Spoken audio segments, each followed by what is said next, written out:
আল্লাহর নবী সাল্লাল্লাহু আলাইহি ওয়াসাল্লামের অসংখ্য সাহাবা ছিলেন। তার ভিতর থেকে একটি সাহাবার নাম হযরতে তালহা রাদিয়াল্লাহু তাআলা আনহু। তিনি খুব আল্লাহর নবীর প্রিয়তম সাহাবা ছিলেন, মহব্বতের সাহাবা ছিলেন। আল্লাহর নবী সাল্লাল্লাহু আলাইহি ওয়াসাল্লাম তিনি যখন হিজরত করলেন মক্কা থেকে মদিনায় এন্ট্রি নিলেন, প্রথম এন্ট্রি, প্রথম দাখিলা, প্রথম প্রবেশ। আল্লাহর নবী মদিনায় প্রথম প্রবেশ করে তিনি একটি জায়গায় বসেছিলেন চাদর বিছিয়ে। আল্লাহর নবী সাল্লাল্লাহু আলাইহি ওয়াসাল্লামের ডান দিকে ছিলেন হযরতে আবু বকর সিদ্দিক রাদিয়াল্লাহু তাআলা আনহু। মদিনায় বসে আছেন, প্রথম মদিনার প্রবেশ, প্রথম এন্ট্রি, প্রথম দাখিলা। আল্লাহর নবী আছেন মদিনার আবাল বৃদ্ধ বনিতা, যুবক, বাচ্চা, বুড়ো সকলেই বেরিয়ে এসেছেন, একের পর এক জমা হচ্ছেন আল্লাহর নবীর কাছে। এমন সময় আল্লাহর নবী লক্ষ্য করলেন যে একজন হাড্ডা গাড্ডা যুবক ছেলে, লম্বা চওড়া, খুবসুরত দেখতে, দ্রুত গতিতে ছুটে আসছেন আমার নবীর দিকে। আল্লাহর নবীর কাছে আসলেন ওই যুবকটি, হাড্ডা গাড্ডা, লম্বা চওড়া, খুবসুরত দেখতে। আল্লাহর নবীর কাছে এসে বলছেন যে আপনি কি আল্লাহর নবী? আল্লাহর নবী বলছেন নাম, হ্যাঁ আমি আল্লাহর নবী। আপনার উপরে কি জিবরাইল আসেন? আল্লাহর নবী বলছেন হ্যাঁ আমার উপরে জিবরাইল আসেন। আপনার উপরে কি ওহী অবতীর্ণ হয়? আল্লাহর নবী বলছেন হ্যাঁ আমার উপরে ওহী অবতীর্ণ হয়। আপনি কি আল আমিন সাদিক, সত্য নবী? আল্লাহর নবী বললেন হ্যাঁ আমি আল আমিন, আমিন সত্যই নবী। যুবকটি তখন বলছেন আমি হলাম তালহা, আমার নাম কি? তালহা। আপনি যদি সত্যই নবী হয়ে থাকেন, সত্যই যদি আপনার উপরে কোরআন নাযিল হয়, জিবরাইল যদি আপনার উপরেই অবতীর্ণ হন, আপনি যদি পয়গম্বর হন, তাহলে হাতটা বাড়িয়ে দেন। আল্লাহর নবী হাত বাড়িয়ে দিয়েছেন। ওই হাড্ডা গাড্ডা যুবক, লম্বা চওড়া, খুবসুরত দেখতে, আল্লাহর নবীর হাতে হাত রেখেছেন, রেখে বলছেন ইয়া রাসূলুল্লাহ আপনি আমাকে মুসলমান বানিয়ে দিন, ঈমানওয়ালা বানিয়ে দিন। আল্লাহর নবীর হাতে হাত রেখে যুবকটি পড়ল লা ইলাহা ইল্লাল্লাহু মুহাম্মাদুর রাসূলুল্লাহ। সকলে বলি সাল্লাল্লাহু আলাইহি ওয়াসাল্লাম। যুবকটি মুসলমান হয়েছেন। কয়েক সেকেন্ড হবে, মুহূর্ত হবে, একদিন, অর্ধেক দিন, 10 ঘন্টা নয়। এই মুহূর্তে ইসলাম কবুল করে বলছেন ইয়া রাসূলুল্লাহ, ইয়া হাবিবাল্লাহ, আজ আমি আপনার সামনে ওয়াদা করছি, আপনি যেটা আদেশ দেবেন আমার জান চলে যাবে, তারপরও আপনার আদেশকে আমি পালন করে যাব। আপনি যেটা রুখে দেবেন আমার জীবনের বিনিময় হলো আমি সেটা রুখে দেখিয়ে দেব যে আমি মুহাম্মদ রাসূলুল্লাহর ভক্ত। চিন্তা করেছেন? এই মুহূর্তে ইসলাম কবুল করেছেন, এই মুহূর্তে ঈমান নিয়ে এসেছেন, নবীর হাতে হাত রেখে বায়াত গ্রহণ করেছেন। এই মুহূর্তে বলছেন ইয়া রাসূলুল্লাহ আপনি যেটা আদেশ দেবেন আমার জান চলে যায়, জান চলে যাবে, তারপরও আপনার আদর্শকে, আপনার আদেশকে, হুকুমকে আমি পালন করেই ছাড়বো। আপনি যেটা রোকওয়াট দেবেন, রুকে দেবেন, আমি আপনার রোকাকে রুকে দেব, অর্থাৎ আপনার নিষেধকে না মেনে আমি আপনার উম্মত হিসাবে পরিচয় দেব। হ্যাঁ গো, সবে মাত্র ঈমান নিয়ে এসেছেন তো, এখন 24 ঘন্টা হয়েছে, 10 ঘন্টা হয়েছে, 5 ঘন্টা হয়েছে। আপনার হাঁকে হাই মিলাবো, আপনার নাকে নাই মিলাবো, না থেকে হাও হবে না, হাঁ থেকে নাও হবে না। এক মুহূর্তের ঈমানের এত পাওয়ার, এক মুহূর্তে ঈমানের এত মুহাব্বত, এত ইশক, রাসূলের প্রতি এত ভালোবাসা। আজ আমাদের 14 পুরুষ থেকে ঈমানওয়ালা হয়েছে, মুসলমান হয়েছে। আল্লাহর নবীর হুকুমকে আমরা জবাই করে চলেছি, আল্লাহর নবীর নিষেধকে সেটা পালন করে চলেছি। আমরা কত দামি মুসলমান দেখেন, আল্লাহর নবীর নিষেধকে আমরা হাঁ হিসাবে পালন করছি, আল্লাহ নবী বলেছেন ওটা করো না, আমরা বলছি হ্যাঁ করেই ছাড়বো। আল্লাহ নবী বলছেন এটা করো, আমরা ওটা করবোই না। আমাদের ঈমান দেখেন। তাহলে তারা জান্নাতি হবেন না, তা আমরা জান্নাতি হব? আমরা জান্নাতি হব? হযরত আবু তালহা রাদিয়াল্লাহু তাআলা আনহু এই বলে তিনি বলছেন, ইয়া রাসূলুল্লাহ, আমি আপনার জন্য জীবন দিতে রাজি, জান দিতে রাজি, মাল দিতে রাজি। আল্লাহ নবী মজা করে বললেন, ঠিক আছে, তোমার হাতে কোনো তলোয়ার আছে? হযরতে তালহা রাদিয়াল্লাহু তাআলা আনহু বলছেন, ইয়া রাসূলুল্লাহ, এই তলোয়ার আছে আমার। বলে এক কাজ করো, তোমার বাপ তো এই মুহূর্তে কাফের, কতল করে দাও। যুবকটি বলছেন, লাব্বাইক ইয়া রাসূলুল্লাহ, আমি এখনই কতল করে দেব। সবে এক কদম ফেলবেন যুবকটি, হযরতে তালহা রাদিয়াল্লাহু তাআলা আনহু আমার নবী জামাটা টেনে ধরেছেন আর বললেন, ইজলিস, বসে যাও। আজ মুহাম্মদ রাসূলুল্লাহ মক্কা থেকে হিজরত করে মদিনায় এসেছে তোড়কে দূর করার জন্য, জোড় পয়দা করার জন্য। কি আজ মুহাম্মদ রাসূলুল্লাহ মদিনায় পা রেখেছে তোড়কে দূর করে দেবে, জোড় পয়দা করার জন্য। কোন কতলের জন্য মুহাম্মদ রাসূলুল্লাহ মদিনায় প্রবেশ করেনি। আজ থেকে মদিনায় আর কতল হবে না, মদিনায় জিনা হবে না, মদিনায় ব্যভিচার হবে না, লুণ্ঠন হবে না, মারামারি, কাটাকাটি, নারী নির্যাতন, মদ্যপায়ী, জুহাগলা, বেহাপনা, আজ থেকে মদিনায় সব নিষিদ্ধ হলো, মদিনায় হবে না। অপরের মালকে আত্মসাৎ করবে, আজ থেকে হবে না। বড়দেরকে অপমান করবে, আজ থেকে হবে না। ছোটদেরকে স্নেহ করবে না, আজ থেকে হবে না। মুহাম্মদ রাসূলুল্লাহ মদিনায় এসেছে, সব পরিবর্তন হবে। মদিনা হবে শান্তির জায়গা, রহমতের জায়গা, বরকতের জায়গা। সুবহানাল্লাহ। এই তালহা রাদিয়াল্লাহু তাআলা আনহু কেমন সাহাবা জানেন? কেমন সাহাবা? এই বলে হযরতে তালহা রাদিয়াল্লাহু তাআলা আনহু আল্লাহর নবীর এত কাছাকাছি সাহাবা হলেন, এত মোহাব্বত পিয়ারের সাহাবা হলেন।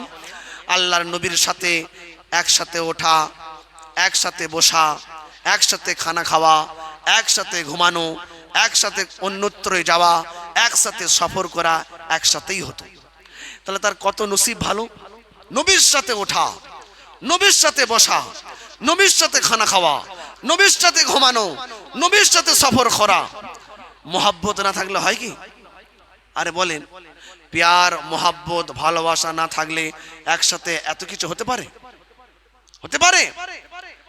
হযরতে তালহা রাদিয়াল্লাহু তাআলা আনহু এসেছেন আল্লাহ রাসূলের কাছে। সে যুগের বড় বড় যারা খেজুরের বাগানের মালিক ছিলেন, শিল্পপতি ছিলেন, তাদের ভিতরে হযরতে তালহা রাদিয়াল্লাহু তাআলা আনহু তিনিও একজন ছিলেন।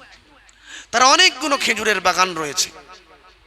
মসজিদে নববীর সামনে একটি বাগান রয়েছে, যে বাগানটি হযরতে তালহা রাদিয়াল্লাহু তাআলা আনহুর সমস্ত বাগানের ভিতর থেকে দামি বাগান, পছন্দিদা বাগান, প্রিয় বাগান। যে বাগান আল্লাহর নবী অনেক সময় মসজিদের নববী থেকে বেরিয়ে ওই বাগানের ভিতরে ঢুকতেন, আরাম করতেন, বাগানে ঘুরতেন, বসতেন, বৈঠক করতেন, এত মজা লাগতো খেজুর বাগানের ভিতরে। আরব দুনিয়ার যত খেজুর বাগান আছে, প্রত্যেকটি খেজুর বাগানের ভিতরে ওদের সব বৈঠকের জায়গা রয়েছে, বিশ্রামের জায়গা রয়েছে, একসঙ্গে সব চা খাবে, 10-8টা শায়েখ মিলে সে জায়গা রয়েছে। খেজুর বাগানের ভিতরে এত সাজিয়ে গুছিয়ে রাখে প্রত্যেকটা বাগানে। তা আল্লাহর নবী ওই বাগানে যেতেন। বাগানটির নাম সম্ভবত রুয়া হবে, আমার ঠিক এই মুহূর্তে মনে আসছে না, রুয়া হলে হতে পারে। ওই বাগানটি আল্লাহর নবীর প্রিয়। তো আল্লাহর নবী একদিন বললেন যে ওই ব্যক্তি ততক্ষণ পর্যন্ত পরিপূর্ণ ঈমানওয়ালা হতে পারবে না যতক্ষণ পর্যন্ত সে তার প্রিয়তম জিনিসটি আল্লাহর নামে কুরবান না করে দেবে। ওই ব্যক্তি ততক্ষণ পরিপূর্ণ ঈমানওয়ালা হতে পারবে না, পরিপূর্ণ ঈমানদার হতে পারবে না যতক্ষণ পর্যন্ত তার প্রিয় জিনিসটা আল্লাহর রাস্তায় দান না করে দেবে। হযরতে তালহা রাদিয়াল্লাহু তাআলা আনহু আল্লাহর নবীর কাছে এসেছেন, এসে বলছেন, ইয়া রাসূলুল্লাহ, ইয়া হাবিবাল্লাহ, আপনি বলেছেন ওই ব্যক্তি ততক্ষণ পরিপূর্ণ ঈমানওয়ালা হতে পারবে না, পরিপূর্ণ ঈমানদার হতে পারবে না যতক্ষণ পর্যন্ত তার প্রিয়তম জিনিসটা আল্লাহর রাস্তায় কুরবান না করে দেবে, দান না করে দেবে। তাই যদি হয়ে থাকে, আমার অনেকগুলি বাগান রয়েছে, অনেকগুলি বাগানের ভিতরে মসজিদে নববীর সামনে যে বাগানটি রয়েছে, এই বাগানটি হলো আমার কাছে সবথেকে দামি বাগান, আমার প্রিয়তম বাগান, আমার পছন্দিত বাগান। আমি আল্লাহর জন্য, নবীর জন্য এই বাগানটি আপনার আল্লাহর জন্য আমি কোরবান করে দিলাম। অর্থাৎ এই বাগানটি আমি আপনার হাতে তুলে দিলাম। আপনি যেভাবে হোক এই বাগানটাকে আপনি খরচ করতে পারেন। এই বাগানটা অর্থাৎ আপনাদের ভাষায় আল্লাহর রাস্তায় দান করে দিলাম, কোরবান করে দিলাম। যে বাগানটি সাজাতে গেলে বর্তমান যার মূল্য কয়েক শত কোটি টাকা হবে। এক পলকে আল্লাহ রাসূল বলেছেন, পরিপূর্ণ ঈমানওয়ালা যদি হতে চাও, তোমার প্রিয়তম জিনিসটি আল্লাহর রাস্তায় দান করে দাও, তবেই তুমি পরিপূর্ণ ঈমানওয়ালা হবে, পরিপূর্ণ মুমিন হবে। তালহা রাদিয়াল্লাহু তাআলা শুনেছেন, তার প্রিয়তম সবথেকে সুন্দর সাজানো গোছানো বাগানটি, পছন্দিদা বাগানটি আল্লাহ রাস্তায় দান করে দিলেন। এক মুহূর্তের জন্য চিন্তা করলেন না যে আমার আরো 50টা বাগানের ভিতরে এই বাগানটি সবথেকে প্রিয়, দেবো না, অন্য বাগান দেবো। তারা জান্নাতে যাবে না তা আমাদের মতন হইচই কোম্পানি, এই চায়না কোম্পানিরা জান্নাতে যাবে? হ্যাঁ, সংসার ধর্ম করে যদি 10 টাকা পড়ে তাকে ছেঁড়া টাকা বাবলুর দোকানে দিলে বলে চলবে না, সাজামান চাচার দোকানে দিলে বলে চলবে না, অন্য দোকানে দিলে গালাগালি করবে, সেই টাকাটাই মসজিদে ফেলো। জান্নাতের আশা করছেন? একদম দান করে ফাটিয়ে দিচ্ছে, অত সস্তা। কি বলছেন? সংসার ধর্ম সবকিছু করে বাল বাচ্চার মুখে হাসি ফুটিয়ে যদি কোনো পয়সা তাকে সামনে ভিখারি যদি আসে, ওই এক মুষ্টি চাল পাবে, ওর নাম দান নয়, এতে আল্লাহ খুশি নয়। তুমি যে মালটি ব্যবহার করো, তোমার যে মালটি তুমি খাও, যে চালটি তুমি খাও, সেই চালটাই আল্লাহ রাস্তায় দান করো। তুমি চাল কিনে খাবে আর রেশনের চালগুলো জমা করে দেবে, যে আসবে নাও, দুমুঠো করে নাও। এ দান আল্লাহ আরো বেশি ফাটাবে। হযরতে তালহা রাদিয়াল্লাহু তাআলা আনহু সবথেকে দামি বাগান আল্লাহ রাস্তায় দান করলেন। আর আমরা সবথেকে ঘাটিয়াতম জিনিস মসজিদে দেবো, তো খারাপ জিনিসটা দেবো, মসজিদে দেবো, খারাপ জিনিসটা দেবো। আমাদের এই চিন্তাধারা না, আমি আল্লাহর রাস্তায় দান করব পাকা, সবথেকে দামি পাকা দেবো। আমি আল্লাহর রাস্তায় দান করব আল্লাহর ঘরের মাদুর, সবথেকে দামি মাদুর দেবো।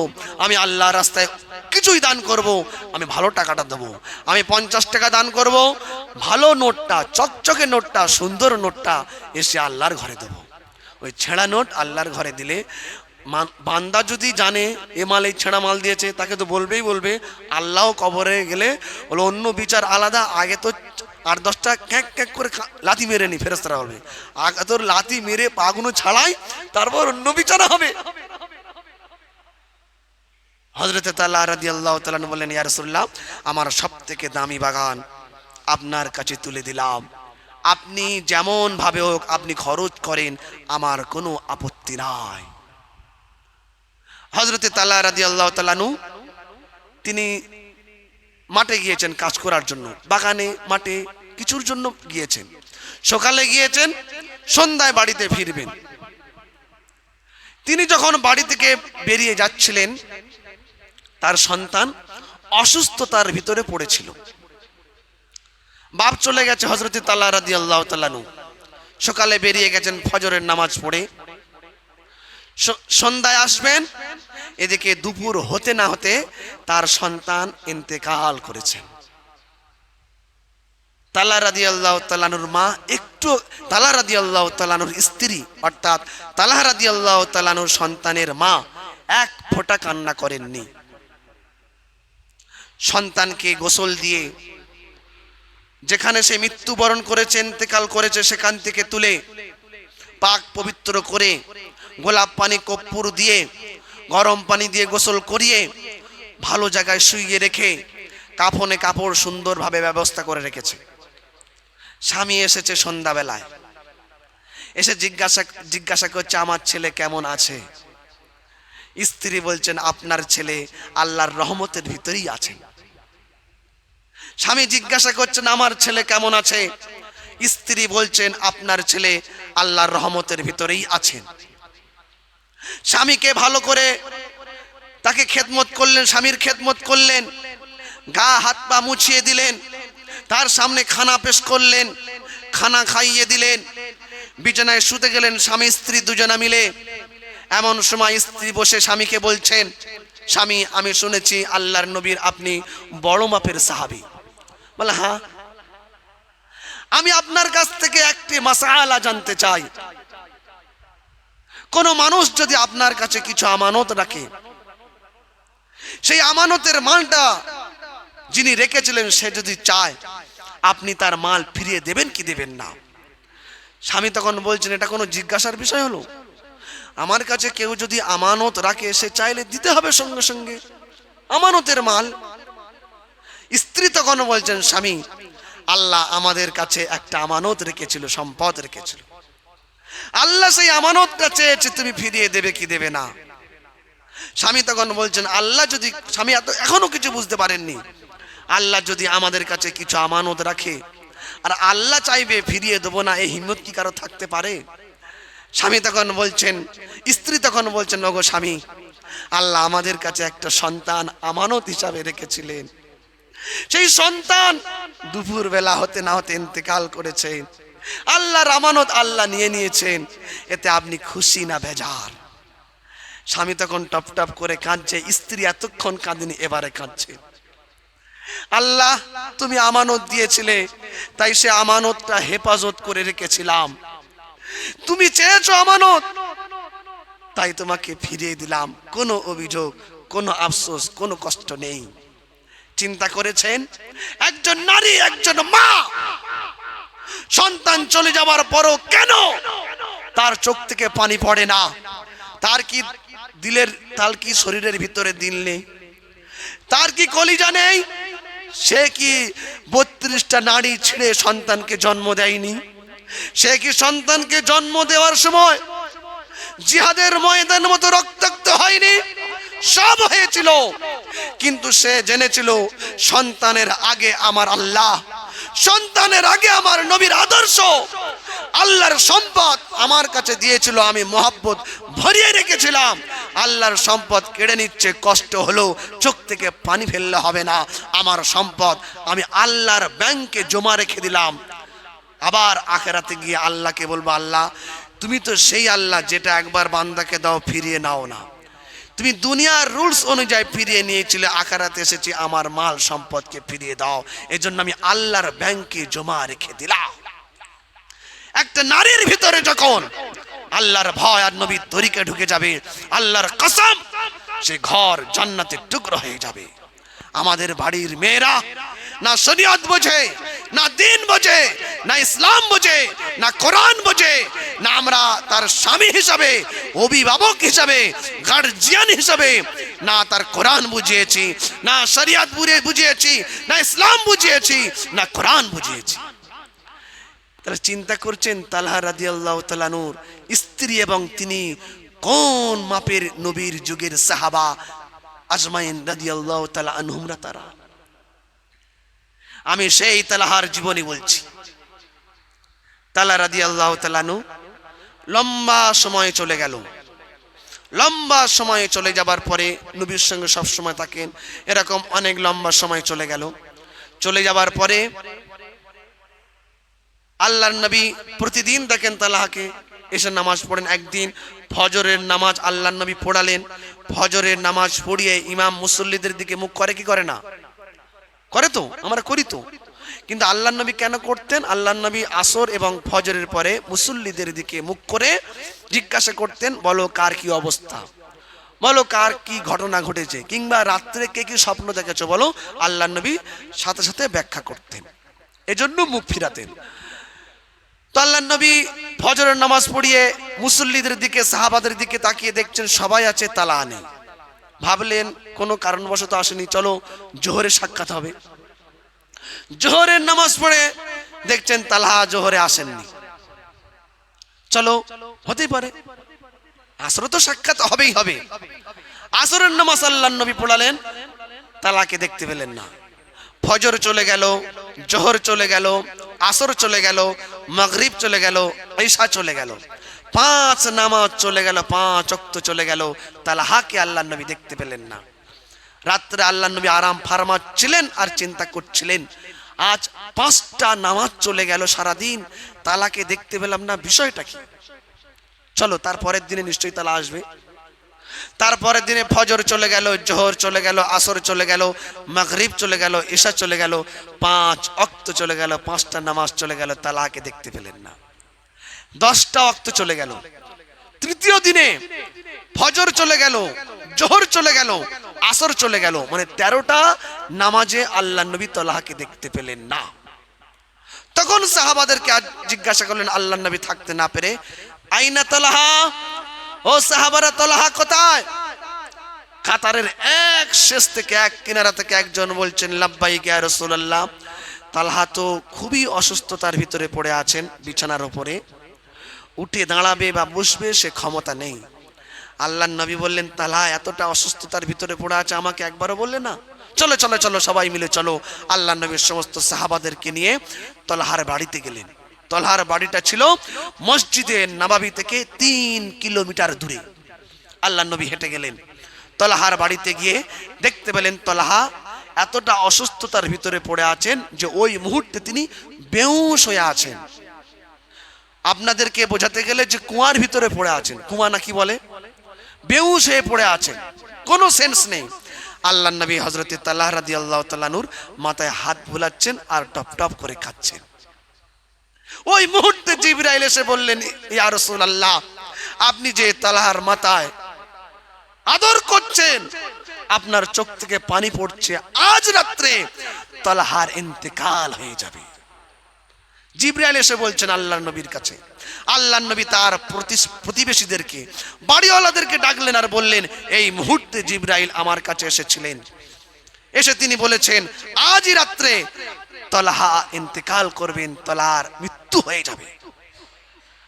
আমি চলে যাচ্ছি, আমার মাগরিবের নামাজ পড়াতে হবে, এশার নামাজ পড়াতে হবে, ফজরের নামাজ পড়াতে হবে, এশার নামাজ পড়ে আমি অপেক্ষায় থাকব। তালহা ইন্তেকালের সাথে সাথে আমার কাছে খবর দেবে। আমি তালহাকে বড় ভালোবাসি, তালহাকে বড় মোহাব্বত করি, আমার প্যারতম সাহাবী, আমার মোহাব্বতের সাহাবী। আমি নিজে আসবো, নিজে তালহাকে গোসল করাবো, নিজে কাফনের কাপড় পরাবো, নিজেই কবরে রাখবো, নিজেই জানাজার নামাজ পড়াবো। আল্লাহর নবী বলে চলে গেলেন। রাত হয়ে গেল। আল্লাহর নবীর কথা অনুযায়ী হযরত তালহা রাদিয়াল্লাহু তাআলা ইন্তেকাল হবেই, আল্লাহর নবীর কথা মিস্টেক হতে পারে না। আল্লাহর নবী চলে গেছেন। কিছুক্ষণ পরে হযরত তালহা রাদিয়াল্লাহু তাআলা যে বেহুশ হয়েছিলেন, বেহুশ থেকে হুঁশ আসলো। হুঁশ আসার সাথে সাথেই প্রথম তার জবানে ছিল, আইনা নবীনা, আমার নবী কোথায়? সমস্ত বাড়িওয়ালারা বলল, ও তালহা, তোমাকে দেখার জন্য আমাদের নবী, আমাদের রাসূল, আমাদের পয়গম্বর তোমার কাছে এসেছিল, তোমার মাথায় হাত বুলিয়ে গেছে এবং বলে গেছে তুমি আজ রাত্রে ইন্তেকাল করবে। ও তালহা, আল্লাহর নবী এসে বলেছেন তুমি আজ রাত্রে ইন্তেকাল করবে। তুমি ইন্তেকাল করার পরে আল্লাহর নবীর কাছে খবর দিতে হবে, আল্লাহর নবী আসবেন এবং তোমার জানাজার নামাজ, তোমার কাফনের ব্যবস্থা, তোমার গোসলের ব্যবস্থা আল্লাহর নবী তার রহমতি হাত দিয়ে নিজেই ব্যবস্থা করবেন। হযরত তালহা রাদিয়াল্লাহু তাআলা তখন তার বাড়িওয়ালাদেরকে বলছে, তোমাদের কাছে আমার আবেদন, গুজারিশ, আমি যখন মরে যাব, ইন্তেকাল হয়ে যাব, এই খবরটি আমার রাসূলের কাছে দেবে না। প্রয়োজনে তোমরা আমাকে বিনা কাফনে, বিনা জানাজায়, বিনা গোসলে, বিনা কবরে মাটিতে গেড়ে দেবে, আমার কোনো দুঃখ এবং আফসোস থাকবে না। কিন্তু খবরটা আমার রাসূলকে দেবে না, কারণ আমার রাসূল যখন রাতের অন্ধকারে আসবে, আমার রাসূলের পায়ে কাঁটা ফুটে যাবে, আমার রাসূলের পায়ে পাথর লাগতে পারে, দুশমনেরা আমার রাসূলের দিকে হাত পেতে থাকবে, আমার রাসূলকে আসতে দেখে রাতের অন্ধকারে আক্রমণ চালাতে পারে। তালহা বিনা গোসলে, বিনা কাফনে, বিনা জানাজায় গাড্ডার ভিতরে শুতে রাজি, কিন্তু তালহা নবীর পায়ে একটা কাঁটা ফুটবে, তালহা বরদাস্ত করতে পারবে না, তাই আমার রাসূলকে ডাকতে হবে না। সেই রাতে ইন্তেকাল করলেন। আমার রাসূলের কথা মিস্টেক হতে পারে না, ইন্তেকাল করলেন। আমার রাসূলকে খবর দেয়া হলো না। তার সমস্ত কাজ সম্পন্ন করার পরে, মাটি দেওয়ার পরে, কবরে রাখার পরে মানুষরা যে যার মতন চলে গেলেন। ফজরের নামাজ পড়ে আল্লাহর নবী জিজ্ঞাসা করছেন, কি ব্যাপার? সাহাবারা বলছেন, ইয়া রাসূলুল্লাহ, আপনার কথা অনুযায়ী তলহা ইন্তেকাল করে ফেলেছেন এবং তার মাটি হয়ে গেছে। আল্লাহর নবী রাগান্বিত হলেন। হাদিস সাক্ষ্য দিচ্ছে আল্লাহর নবী কোনোদিন রাগেন না, সেদিন এত রেগে গিয়েছিলেন, তার রং, চেহারা এবং মুখের রংগুলো বিবর্ণ হয়ে গিয়েছিল। আল্লাহ রাসূল ধমক দিয়ে বললেন, কি ব্যাপার? আমি যে বলেছিলাম আমাকে ডাকবে, আমি কাফনের কাপড় পরাবো, আমি গোসল দেবো, আমি কবরে রাখবো, আমি জানাজার নামাজ পড়াবো, আমাকে ডাকা হলো না কেন? তখন সাহাবারা বলছেন, ইয়া রাসূলুল্লাহ, ইয়া হাবিবাল্লাহ, আমরা তো ডাকার জন্য প্রস্তুতি ছিলাম, কিন্তু তালা বলল আমার রাসূলকে ডেকো না, আমার নবীকে ডেকো না, প্রয়োজনে তোমরা আমাকে জানাজার নামাজ না পড়িয়ে কবরে রেখে দেবে, কাফনে কাপড় না পরিয়ে কবরে রেখে দেবে, আমাকে গোসল না দিয়ে কবরে রেখে দেবে, তালা বরদাস্ত করে নেবে। কিন্তু আমার রাসূল রাতের অন্ধকারে যে আসবে, তার কষ্ট হতে পারে, দুঃখ হতে পারে, পায়ে কাঁটা লাগতে পারে, পাথর লাগতে পারে, দুশমনেরা আক্রমণ করতে পারে, এটা তলহা বরদাস্ত করতে পারবে না। এই ঘটনাটি শুনে আমার রাসূলের চোখ থেকে টপ টপ করে পানি পড়ছিল আর বলছিলেন সাহাবাদের কি, চলো চলো চলো, আমি তলহার কবরস্থানে যেতে চাই। সমস্ত সাহাবাদেরকে নিয়ে আল্লাহর নবী তলহার কবরস্থানে চলে গেলেন। কবরস্থানে গিয়ে আল্লাহর নবী কোরআনের আয়াত, কি আয়াত পড়ছিলেন, সাহাবারা বললেন আমরা শুনতে পাচ্ছিলাম না। তার মুখ নড়ছিল আর চোখ থেকে টপ টপ করে পানি পড়ছিল। পড়া শেষ, চোখের পানি শেষ, আল্লাহর নবী দোয়া করছিলেন, লম্বা চওড়া দোয়া, ইতিহাস অনেক লম্বা চওড়া, সংক্ষিপ্ত বলছি আমি। আল্লাহর নবী দোয়া করছিলেন, আল্লাহ, আমি তলহাকে বড় ভালোবাসি, তলহাকে বড় মহব্বত করি, যে তলহার সাথে আমার খাওয়া ছিল, বসা ছিল, ওটা ছিল, যে তলহার সাথে আমার ঘুমানো ছিল, সফর ছিল, সেই তলহা আজ ছেড়ে আমার কাছ থেকে কবরের মাটি খাওয়ার জন্য চলে গেল। ও আল্লাহ, যেদিন তুমি হাসরের মাঠে প্রত্যেকটা তোমার বান্দাকে কবরের ভিতর থেকে তুলবে, সেদিন তুমি তলহাকে তুলবে। কিন্তু আমার গুজারিশ হলো, আল্লাহ, যখন তুমি তলহাকে তুলবে, যেন তলহা তোমার কুদরতি চেহারাটা দেখতে পায় আর তুমিও তলহাকে দেখতে পাবে। তুমি আল্লাহ তলহাকে দেখবে, তলহা তোমাকে দেখবে। ওগো আল্লাহ, তুমি যখন তলহাকে দেখবে তুমিও হাসবে, আর তলহা যখন আল্লাহ তোমাকে দেখবে তলহাও হাসবে। এই তলহা তোমাকে দেখে হাসতে হাসতে যেন কবর থেকে উঠতে পারে। জোরে বলে সুবহানাল্লাহ। চিন্তা করেছেন আল্লাহর নবীর দোয়াটা কত বড় মাপের দোয়া ছিল। আল্লাহ, আমার তলহা যখন উঠবে, আল্লাহর চেহারা দেখে হাসতে হাসতে যখন যেন ওঠে, আল্লাহ আমার তলহার চেহারা দেখবে হাসতে হাসতে, আর তলহা আল্লাহর চেহারা দেখবে হাসতে হাসতে, এমন ভাবে যেন তলহা কবর থেকে উঠে জান্নাতে যেতে পারে। কোন ব্যক্তি যদি কবর থেকে ওঠার সময় আল্লাহর চেহারা দেখে হাসে, তার কোনো বিচার হতে পারে? সে তো ভিআইপি। সমস্ত সাহাবারা বললেন, ইয়া রাসূলুল্লাহ, তাহলে তলহা একাই এই সম্মানের মালিক হলো যে মওতের সময় সে যখন কবর থেকে উঠবে, আল্লাহকে দেখে হাসতে হাসতে উঠবে, আর আল্লাহ তলহাকে দেখে হাসবে। এত দামি আমল, এত দামি নেক আমলের কারণে যে এত সম্মানিত হয়েছে, এটা কি আমরা পারবো না? আল্লাহর নবী বললেন, শোনো সাহাবারা, এই দোয়াটা শুধু তলহার জন্য নয়, এই দোয়াটা আমার সমস্ত উম্মতের জন্য। কিয়ামত পর্যন্ত যত আমার উম্মত আর উম্মতিরা আসবে, সকলের জন্য এই দোয়াটা থাকবে। তবে শর্ত হলো, তলহা যে আমার সাথে ওয়াদা করেছিল, এই ওয়াদাটা তোমাদের করতে হবে। হযরতে তলহা রাদিয়াল্লাহু তাআলা কি ওয়াদা করেছিলেন? আরে বলুন, ভুলে গেছেন? তলহা রাদিয়াল্লাহু তাআলা কি ওয়াদা করেছিলেন ইসলাম কবুল করার পরে? আমি একটু আগে বলেছি, আল্লাহর নবীর হাতে হাত রেখে ইসলাম কবুল করার পরে ইসলাম কবুল করার সাথে সাথে বলেছিলেন, ইয়া রাসূলুল্লাহ, ইয়া হাবিবাল্লাহ, আমি ওয়াদা করছি, আপনি যেটা হুকুম করবেন আমার জান চলে যাবে, তারপরও আমি আপনার হুকুমকে পালন করব। আর আপনি যেটা রুখে দেবেন, অর্থাৎ নিষেধ করবেন, আমার জীবনকে বাজি রেখো আপনার নিষেধকে নিষেধ হিসাবেই পালন করব।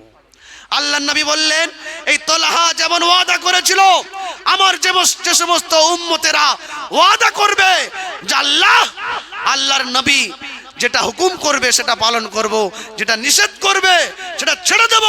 এই ওয়াদার প্রতি যদি জমতে পারে তাদের জন্য ওয়াদা থাকলো, তারাও যখন যেদিন কিয়ামতের মাঠে, হাসরের মাঠে কবর থেকে উঠবে, ওটার সাথে সাথে আল্লাহকে দেখবে, আল্লাহ তাকে দেখবে, আল্লাহ তাকে দেখে হাসবে, সেও আল্লাহকে দেখে হাসতে থাকবে।